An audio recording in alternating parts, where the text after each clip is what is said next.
இந்த வேலையை உனக்கு செய்யவே தெரியாதா? ஏங்க நீங்க சொல்லி கொடுத்தா தானே தெரியும். நீ தான் தெரிஞ்சுக்கிட்டு வேலையை செய்யணும். எல்லாத்தையும் அவங்க சொல்லி கொடுத்துட்டு இருப்பாங்களா? ஐயோ, வேலை சொல்லியும் தர மாட்டேங்கிறாங்க. ஏதாவது ஒரு கேள்வி கேட்டா பயங்கரமா திட்டுறாங்க, அவமானப்படுத்துறாங்க. எப்படிதான் வேலை பார்க்கறதுனே தெரியலையே. நம்ம லைஃப் எப்படி போகுதுன்னே தெரியலையே.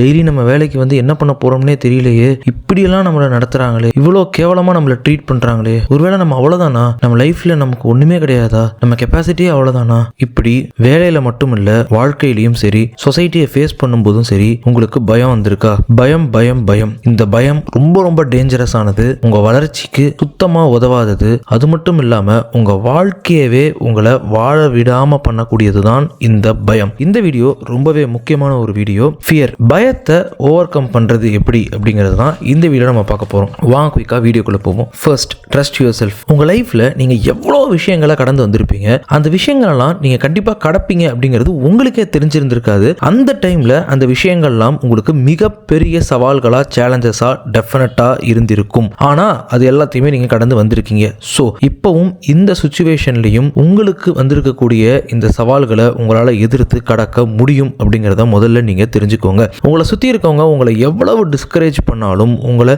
எவ்வளவுதான் தரம் தாழ்த்தி பேசியிருந்தாலும் அதை பத்தி நீங்க கவலைப்படாதீங்க. நீங்க உங்களை நீங்க முழுமையா நம்புங்க. Trust your self. உங்களால முடியும் அப்படிங்கிறத நீங்க நம்புங்க. வெற்றி அப்படிங்கிறது உங்களுக்கு கிடைக்கும் அப்படின்னு நீங்க நம்புங்க. So trust your self. இந்த பயம் எதுக்குமே பிரயோஜனம் இல்லை. நம்மளால ஜெயிக்க முடியும் அப்படின்னு நீங்க உங்களை நீங்களே நம்புங்க. அதுதான் முதல் விஷயம். ரெண்டாவது, identify and understand your fear. முதல்ல டென்ஷன் ஆகாதீங்க. உங்களுக்கு ஏன் பயம் வருது அப்படிங்கிறத முதல்ல யோசிங்க. அதுக்கான காரணத்தை கண்டுபிடிங்க. அதுக்கான ரீசனை கண்டுபிடிங்க. கண்டிப்பா நீங்க பயப்படுறீங்க அப்படின்னா அந்த பயத்துக்கு காரணம் அப்படிங்கிறது கண்டிப்பா இருக்கும். அதை பத்தி சிந்திங்க. அந்த பயத்தை புரிஞ்சுக்கோங்க. ஸோ அதுல நீங்க முதல்ல கிளாரிஃபை ஆகுங்க. மூணாவது, ஃபேஸ் யுவர் ஃபியர். ஓகே, இந்த காரணத்துக்காக தான் நம்ம பயப்படுறோம், இதனால தான் நம்ம பயப்படுறோம், இப்போ என்ன பண்றது அப்படிங்கிறத யோசிங்க. பாசிபிலிட்டிஸ், அதாவது உங்களால என்னென்னலாம் பண்ண முடியும் அப்படிங்கிறத நீங்க யோசிங்க. ஒரு பயம் வந்திருக்கு அப்படின்னா ஏதோ ஒரு விஷயம்னால தான் நமக்கு வந்திருக்கு. ஒரு ஒர்க் பிளேஸ், வேலை செய்யற இடத்துலயோ இல்ல பர்சனலாவோ ஏதோ ஒரு விஷயத்தை கண்டு நீங்க பயப்படுறீங்க, ஏதோ ஒரு சூழ்நிலையை கண்டு நீங்க பயப்படுறீங்க அப்படின்னா சரி, இப்போ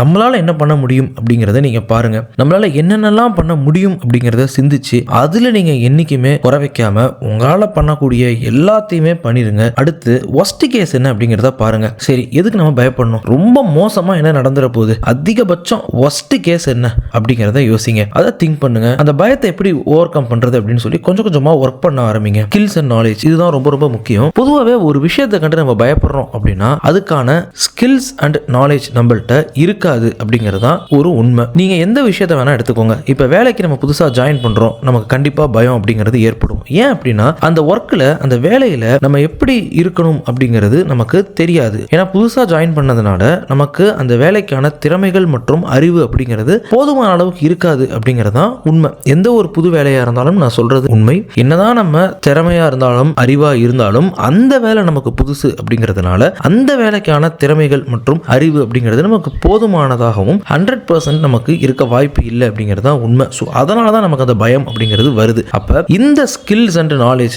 திறமைகள் மற்றும் அறிவை எப்படி டெவலப் பண்றது அப்படிங்கிறத பாருங்க. ஸோ இந்த ஸ்கில்ஸ் அண்ட் நாலேஜ் டெவலப் பண்றதுக்கு நீங்க என்னெல்லாம் பண்ணணும் அப்படிங்கிறத யோசிச்சு அதை நோக்கி உங்க பயணத்தை ஆரம்பிங்க. நீங்க புதுசா ஜாயின் பண்ண வேலைக்காக மட்டும் நான் சொல்ல கிடையாது. லைஃப்ல நீங்க பயப்படுற ஒவ்வொரு விஷயத்துக்கு பின்னாடியுமே இதுதான் காரணமா இருக்கும். போதுமான அளவுக்கு நமக்கு அறிவு மற்றும் திறமைகள் அப்படிங்கிறது இருந்துட்டாலே நம்ம முடிஞ்ச அளவுக்கு பயம் அப்படிங்கிறத நம்மளால தவிர்க்க முடியும். டாக், நல்லா பேசுங்க. இந்த பயத்தை ஓவர் கம் பண்ணியே ஆகணும் அப்படிங்கிற ஒரு தீர்மானத்தை முதல்ல எடுத்துக்கோங்க. பயத்தோட நம்மளால ஒரு நாள்ல ஒரு நிமிஷத்தை கூட வாழ முடியாது அப்படிங்கிறத புரிஞ்சுக்கோங்க. இந்த பயம் ரொம்ப ரொம்ப டேஞ்சரஸ். நம்ம லைஃபையே நம்மள வாழ விடாம பண்ணிடும். அப்ப இந்த ஃபியரை ஓவர் கம் பண்றதுக்காக நம்ம பேசுறது ஒன்றும் தப்பு இல்லையே. ஸோ நீங்க தாராளமா பேசலாம். உங்க ஃப்ரெண்ட்ஸ், ஃபேமிலி, ரிலேட்டிவ்ஸ், இல்ல உங்க ப்ரொஃபஷனலா கூட ஒர்க் பிளேஸ்ல இருக்கக்கூடிய கொலீக்ஸ், சீனியர்ஸ், யார்கிட்ட வேணா நீங்க பேசலாம். உங்களுடைய பிரச்சனைகளை நீங்க தாராளமா பேசலாம். பேசுறதுனால இங்க யாருக்கும் பனிஷ்மெண்ட் அப்படிங்கிறது கிடைக்க போறது கிடையாது. ஆனா நம்ம சாஃப்டா, ஜென்டிலா, பொலைட்டா, ஹம்பிளா, பணிவா, நேர்த்தியா, நிதானமா பேசினா